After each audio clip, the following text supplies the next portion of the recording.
खंडे अदा रोकिब बड़ रोग सुगार और कोलेस्ट्रोल परम शत्रु।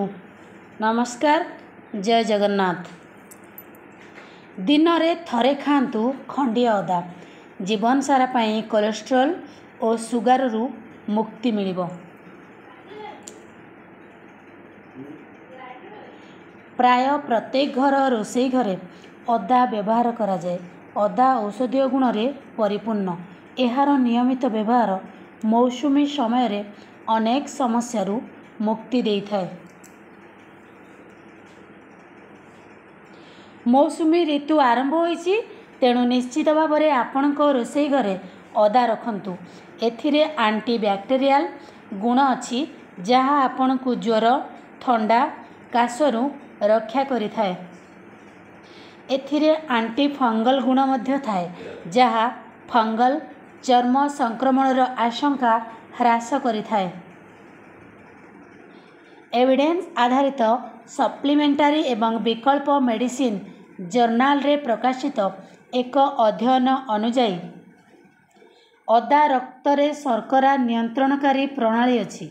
मूलतः अदा एंजाइम को प्रतिबंधित करे जहाँ कार्बोहाइड्रेट मेटाबॉलिज्म एवं सामग्रिक इंसुलिन संवेदनशीलता को प्रभावित करिथाए। फलस्वरूप मांसपेशी रे अधिक ग्लूकोज अवशोषण हुए, मोटामोटी रक्त रे शर्करा स्तर कमी जाए। अदा रे जिंगरोल नामक एक यौगिक थाए जहाँ कोलेस्ट्रोल कमाइबारे प्रभावशाली। अदा एवं गुड़ को एकाठी खाइबा द्वारा कोलेस्ट्रोल कमी जाए। व्यवहार पाई अदा एवं गुड़ को ग्राइंड करंतु एवं गोटिए चामच खांतु। अनेक अध्ययन जना पड़ी जे ओभारी कैंसर रे पीड़ित महिला पाई यह अत्यंत लाभदायक।